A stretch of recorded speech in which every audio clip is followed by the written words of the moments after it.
Hey there, welcome to Charting Toward Intimacy, where we're expanding the natural family planning conversation. I'm your host, Ellen Holloway. In today's episode, we are talking natural family planning and cycle pain and how those two go together, and also when the church actually does allow birth control and what circumstances that is, and also what you need to think about if that is something you are considering, and what that really means, what the church's okay with birth control really does mean. I do want to mention before we get started, this episode was recorded at 6 a.m. my time. I was not fully awake yet. We, at one point in the episode, were talking about a normal amount of ibuprofen to be able to mitigate period pain. And I mentioned 200 to 300 milligrams is a good baseline, but that number actually is 400 to 600 milligrams. A normal ibuprofen pill is 200 milligrams. So that's about 2 to 3 ibuprofen pills. I also do just want to say this again, that this is not, this episode is not supposed to be a diagnostic tool. This is just information for you. If you are concerned about anything that we talk about on this episode, talk to either your NFP instructor or your doctor. Those are going to be the people that are going to give you the best information. And on that, let's get started. All right. We are welcoming Mary Bruno to the podcast. Mary, I'm so excited to have you here. I'm so happy to be here. Thanks. Can you start by just telling us a little bit about yourself and then we'll jump in? Sure. So my name is Mary, as you just mentioned. I am from New Orleans, Louisiana. Now I'm living on the North Shore, just north of New Orleans. And I've been married to my husband, Chris, for 8 years. And we have a beautiful adopted daughter. Her name is Bella. She is going to be 5 soon. And we're in the process of the adoption process again, waiting to welcome a new little baby into our home, hopefully soon. Oh, fantastic. Yeah, I'm a Creighton practitioner, and I founded Taking Back the Terms and co-founded Fanbase most recently. That is awesome.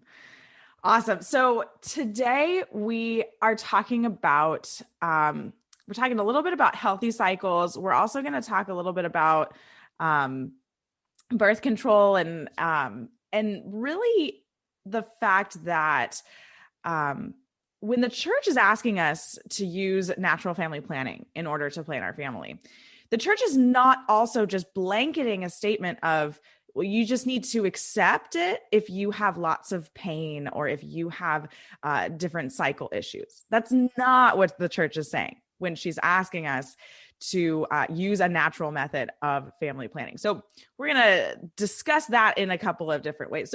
So first off, in a really basic way, let's just kind of start by defining, like, what is a healthy cycle? And there is such a range.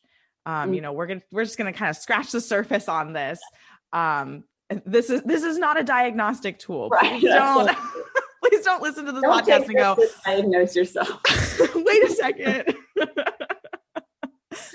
Yeah. So let's define a healthy cycle. Yeah. Okay. So first off, like looking at the cycle length alone, which is from one period until the next period starts, that's a full cycle length, is not enough information to tell us whether or not the cycle is healthy. You could have a healthy cycle range somewhere around 20 days to 40 days or so, but there's some other things that we need to consider as well. Mm-hmm. So each cycle has a pre-ovulatory phase and a post-ovulatory phase. The pre-ovulatory phase can be variable in length because we don't know when ovulation is going to occur, right? So the follicular phase occurs during the pre-ovulatory phase. That follicle develops the egg. It also produces estrogen, which produces cervical mucus.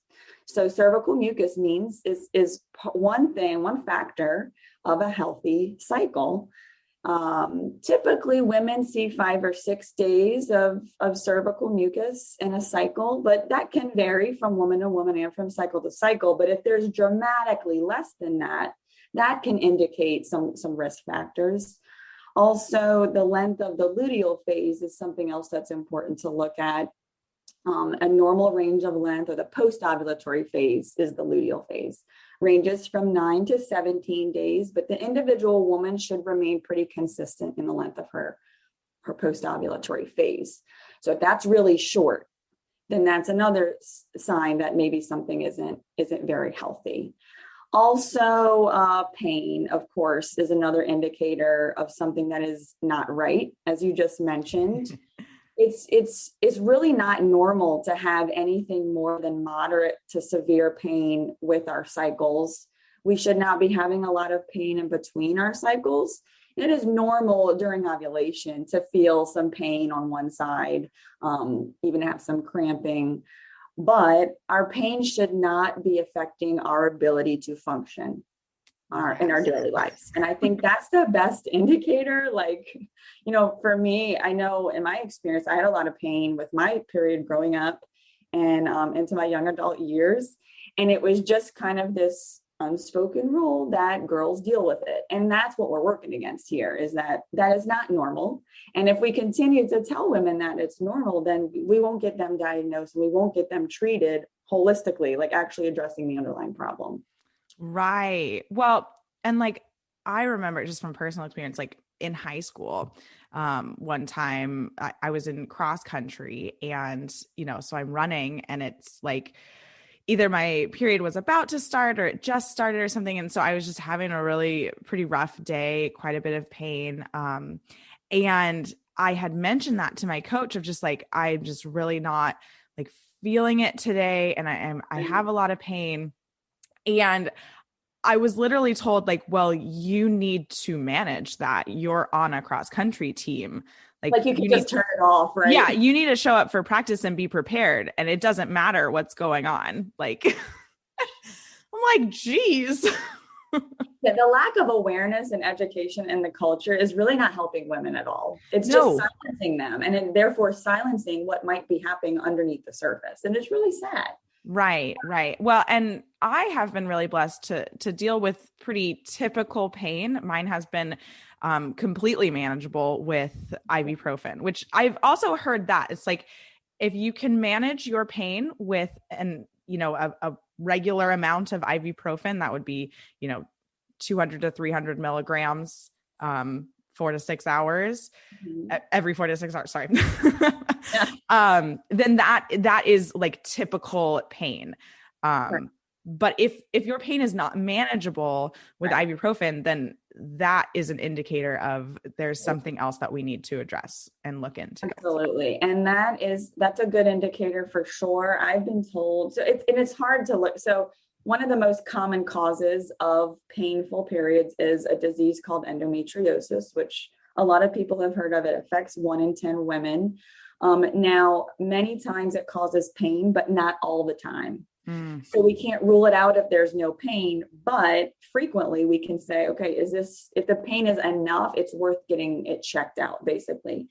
And a lot of people don't want to hear it, but it is a surgical disease. It just is. So my surgeon had, and I'm not saying everybody needs to go have surgery, but I'm saying if the pain is severe enough, then it's time to just have a consult. Like, let's just look into it. And so my surgeon has told me, if 600 milligrams of ibuprofen every 6 hours doesn't manage the pain, it's time to see a surgeon. So I've kind of used that as a pretty good baseline. And the beauty of charting too is that most women who chart can predict when their period will start. We're generally aware. And so he has also told me to begin the ibuprofen a day before the period, the pain starts. So for me, I always knew like when my period was coming, or like that the worst of it would be like the first day or two. So it's kind of hard to start taking it when there's no pain, but that way we can get ahead of it. Right. Well, and that has been my own experience in the past too. Again, I've only, suffered from just kind of very manageable pain, but it would be the first feeling of just minor cramping.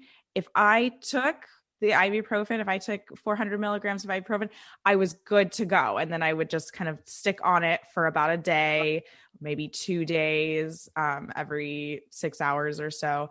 And then I would be good to go. But if I missed it, and I let it get to a point where I was definitely cramping and had more severe pain, there was very little I could do.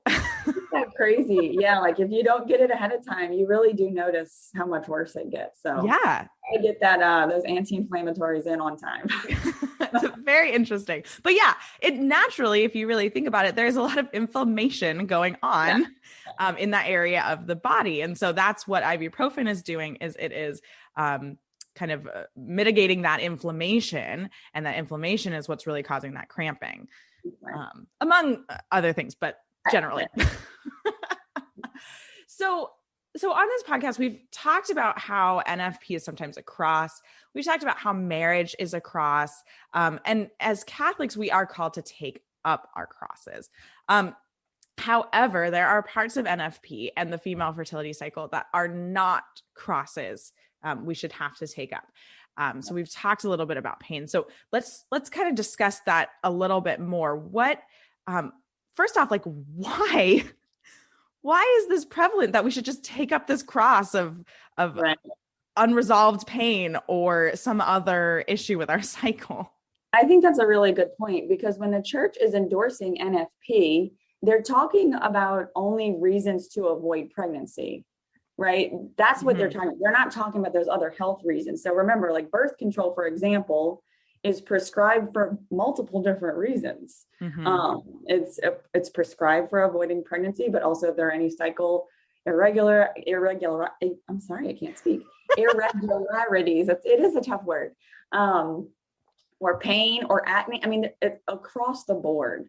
So that's not what the church is referring to. The church actually does allow a woman to use birth control if it is for the sole reason of for taking away pain or some type of symptom, if the goal is not to avoid pregnancy.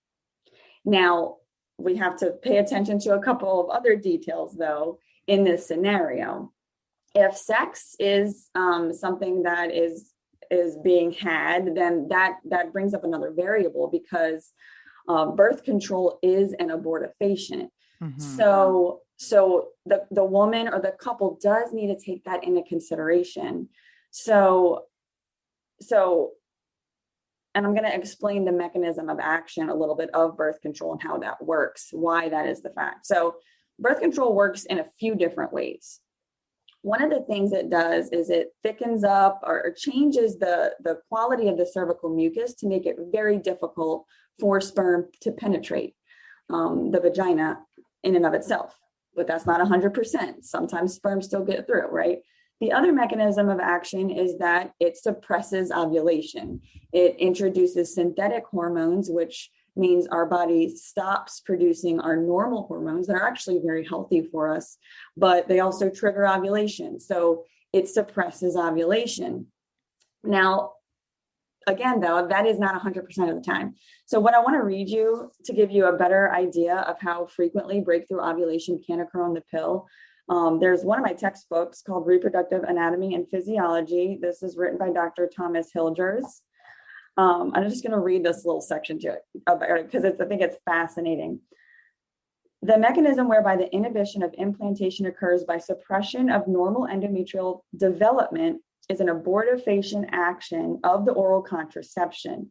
This occurs when ovulation is not inhibited by the oral contraceptive. Exactly how often this occurs is not known at the present time, but it's estimated that for the standard oral contraceptive, it may range from a low of 1.7% to 28.6% per cycle. Whoa. It gets worse.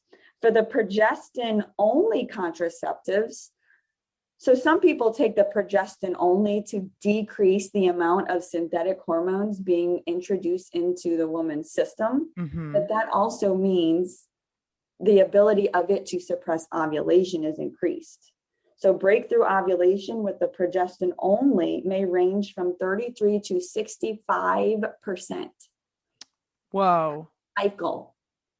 So it's pretty amazing that can happen. The whole idea is, so when birth control was first introduced, it had a whole lot more synthetic hormones in it. but they saw how unhealthy it was. It was like a lot of bad things were happening.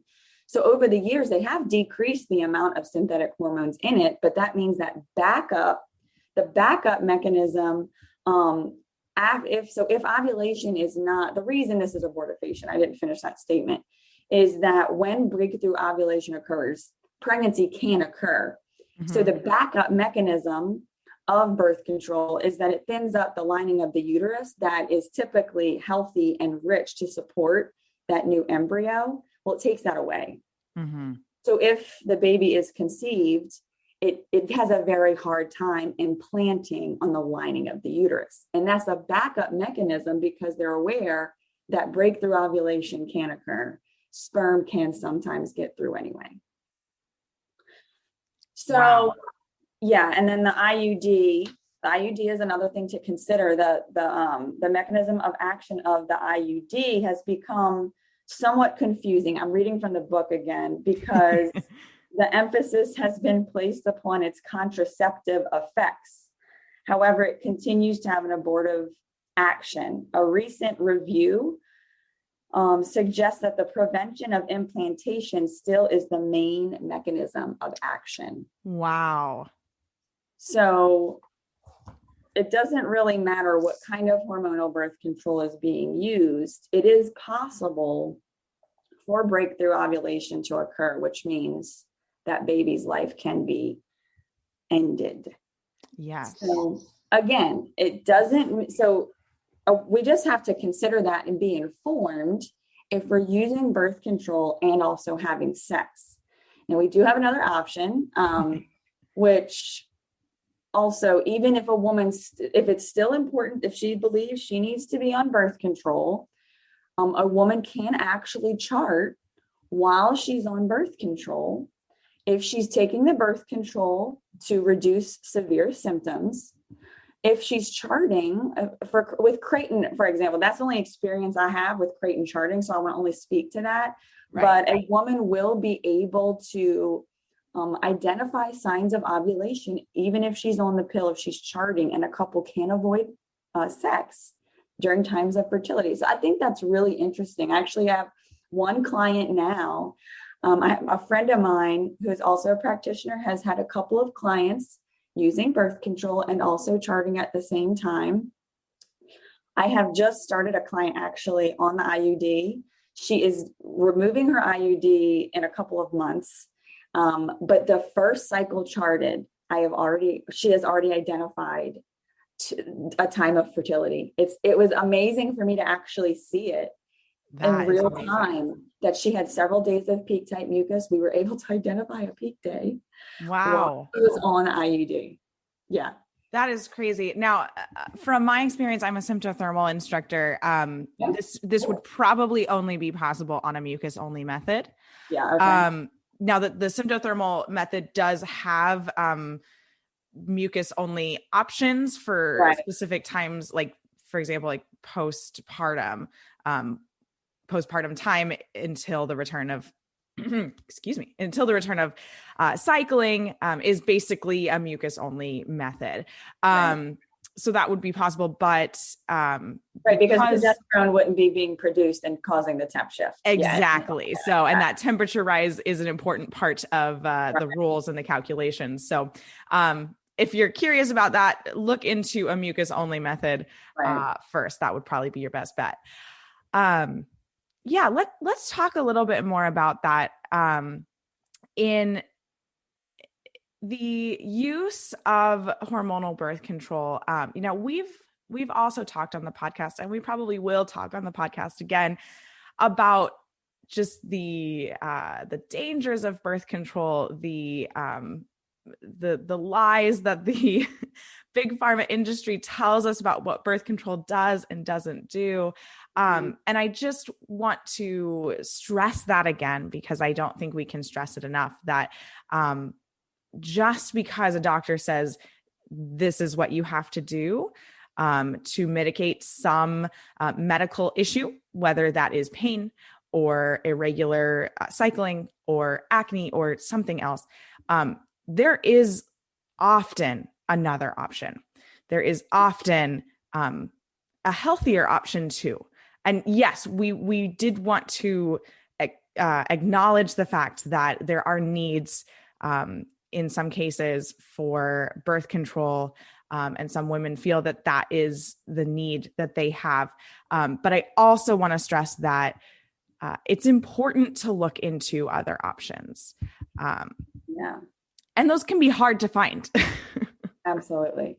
Yeah, the important thing to know is that we have options. It's important to be informed because a lot of mainstream gynecologists don't know, or they don't trust the other options available. And they're not giving us all the information about birth control. So, for example, as I explained, I had a lot of painful periods. I thought it was normal, so I didn't see a doctor until I was like so old. They offered to give me birth control, but they gave me no information about it. Mm-hmm. They just say like, this is something that will help with the symptoms.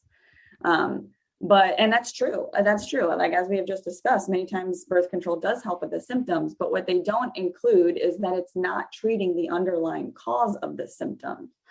So it's very valuable to find a restorative reproductive medicine doctor because they don't prescribe birth control. And Yes. the first time I learned of that, I was amazed. I was like, I'm sorry, what? There are doctors that exist that don't prescribe birth control? Isn't that something everyone does? Explain this to me. Where do I find these doctors? Where? Tell me, please. Because when I first went to the doctor, like, I never ended up taking birth control, even with the symptoms I was having, but I wasn't married yet. I wasn't having sex. It wasn't even for that reason. It was just that I didn't feel comfortable putting this thing into my body that I didn't understand. I didn't take a lot of medicine then. So for me, I just was left to deal with the symptoms. And my doctor literally sent me on my way, just deal with it. Like, there was no help. So I eventually discovered the Creighton model, which does have a medical and surgical extension. And the Creighton model chart is the foundation that gives the doctor direction and to treat the woman holistically in a wide range of ways, not just for pain. But just to tell you a little bit more about my experience, like I said, I've never been on birth control, but my pain over the years has gotten so severe. I understand why many women feel like they need to, like they don't have any other options. Mm-hmm. I've been there. I've been to the emergency room on my cramp. So I understand it. And I think as long as we're taking the appropriate precautions of charting if we're married, if we're having sex, and avoiding intercourse when we're fertile, like, I get that. I even considered it at first. I really did. And that's when I did all my research. After she prescribed it for me. Ultimately, though, I've learned enough of it over the years to know that I know too much, basically. Like, I could never bring myself, despite the amount of pain I was having, to put that into my body. I could not bring myself to do it. There are risk factors of cancer, of heart disease, of stroke, and that's not meant, it takes away many women's libidos. And that's not even including the uncomfortable side effects that we can have day to day. So many people don't want to be on birth control. Mm-hmm. Like, that's just the fact. They don't like what birth control does to them, but they don't know that we have these other options of restorative reproductive medicine. So, I had a severe case of endometriosis. I also had adenomyosis. So it was very complicated. I ended up having many surgeries. And it wasn't until I really had my 10th surgery that diagnosed the adenomyosis, that my pain really went away significantly. But we need to find a doctor who knows. So in medical school, in the typical, basic surgeon instruction, they don't go into detail how to remove endometriosis appropriately. Like, it's just because they prescribe birth control and they hope that will just kind of manage women. That's what they've settled with. But there are physicians that go to extra training and they take a lot of extra time to appropriately remove the disease so it has a very low recurrence rate. And again, birth control is not prescribed. So in all honesty, like, as I'm waiting for these surgeries, I have been on narcotics. I have still felt the pains. That's something that was my decision that I chose to do, just because, again, I was informed, and that's what I felt like I needed to do until I was able to find a good surgeon who could really take care of the disease for me. Yeah, definitely. I think a few weeks ago you posted something on the Taking Back the Terms Instagram, or it might have been on Fanbase, I'm not sure. But it was a really great analogy for using birth control with endometriosis about getting a bead stuck in your Oh car. yeah. Can you tell us that? That was so good. Oh, thank you. Yeah, it was basically, if I can remember it, this was a little while ago, but it was basically, I was comparing it to this one time I was driving my car. I used to have like a wooden rosary on my rear view mirror, and I got stuck and I pulled it out, and one of the beads popped off and got stuck in my air conditioning. I don't know if that's important to the story or not, that detail, but man, it caused this annoying noise in my air conditioner when it was on. And so the only way I could but I couldn't fit my fingers down the hole to get the thing Yeah. out. So the only way I could stop the annoying noise was turn off my air condition. But that meant that I didn't get the air. The noise went away. The annoying noise went away, but I didn't get the air. So I compared that to birth control, because birth control, it does not, it doesn't address, it doesn't diagnose, it does not address the underlying issue causing the problem. It just shuts the whole system down. So shutting the system down will stop the symptoms. It'll stop the annoying noise or rattling of that bead was causing, but we're not getting the air. We're not getting the good effects of of ovulation, which is the only thing that causes those hormones that are so good for our body. Did that even make sense at all? Yeah. No, I read this, whenever you posted it, and I was like, oh my gosh, this is like the perfect analogy, because like, what was the only way to remove the bead? Probably kind of like surgically. You would have That's to right, like absolutely. remove You have to pull apart the part of the air conditioning unit to be able to get the bead out. And yeah, and the only way to kind of like turn off the noise was shutting the whole system down, which is what birth control does. So I was like, wow, that's the most brilliant analogy I've ever I heard. didn't even realize that about the surgery. That's good. That's all you. Oh man.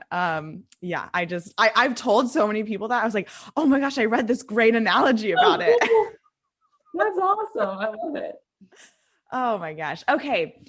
So how can we as individuals kind of help to dispel this myth that if the church is calling us to NFP, then we just have to accept irregular and or painful cycles if we have them? How can we help to get rid of that? Because it's ridiculous.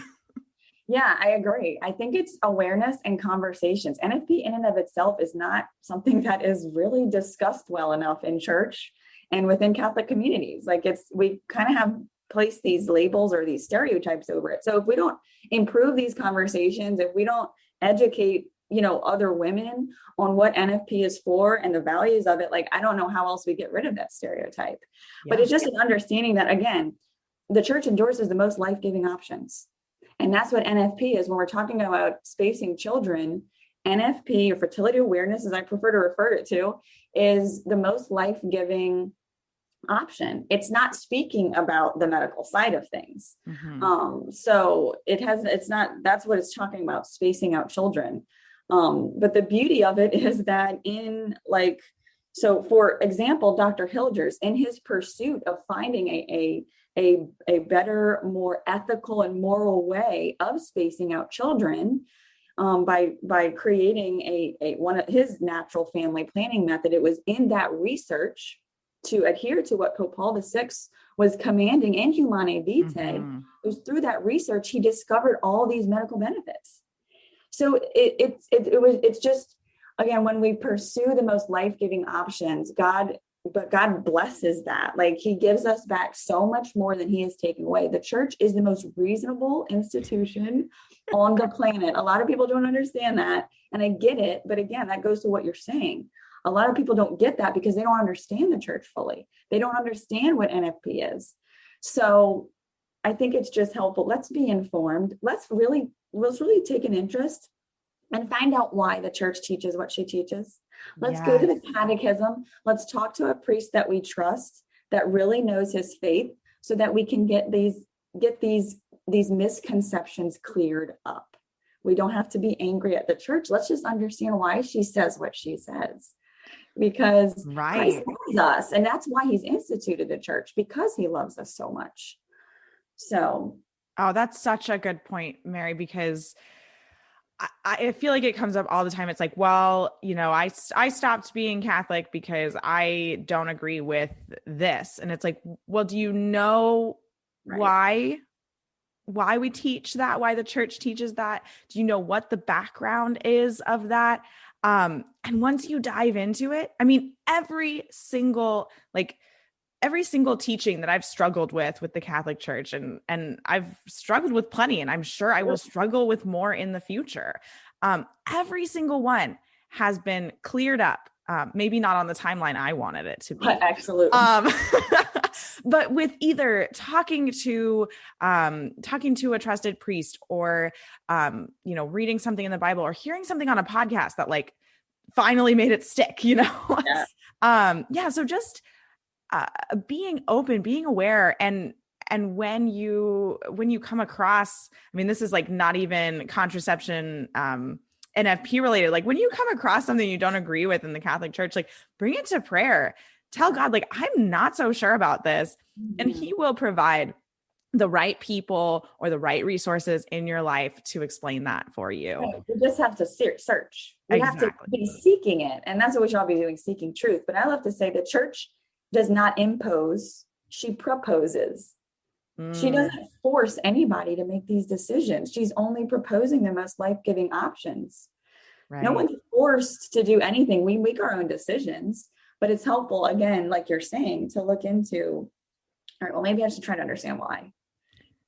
Right. We have total free will. Like that was something that God wanted for us, to have this free will and to choose to love him and choose to follow. Yeah. And so that's our choice, is to choose to follow. I did want to mention one more thing before we go. You had talked about, how, however much, God kind of, well, you said it so much better than this, but like, if God takes something away, he returns like, triple fold or more. And I just want to end on that, because I think it's beautiful, in that we are called to give everything to God. We are called to give our entire lives over to God. But that doesn't mean that God is going to take everything from us. It means that we are saying thank you for the gift of our lives and the blessings that we've had. Thank you for the gift of my fertility. I'm giving it over to you, God. And then God returns and says, great. Here are some great ways to manage it. Here are all these health benefits that are going to come right alongside that. I want you to be happy. I want you to have, honestly, God tells us, I want you to have a good sex life. That's right. It's true. Absolutely.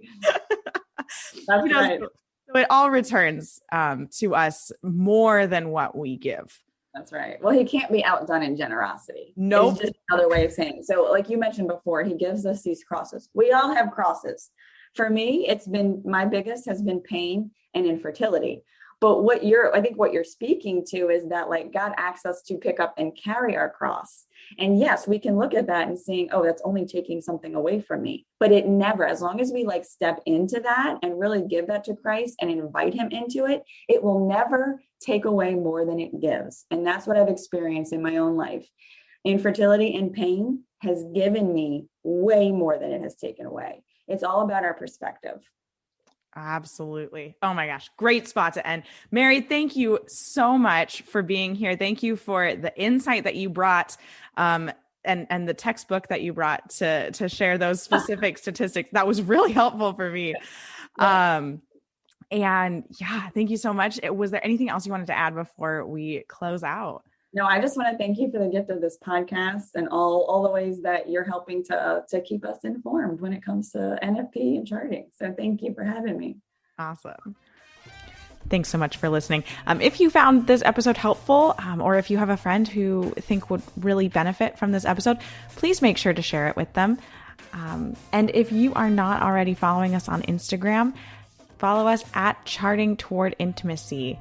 If you have questions, concerns, episode topic ideas, please reach out to me. I love to hear from you guys. My email is in the show notes, and you can also reach out to me on Instagram. Until next time.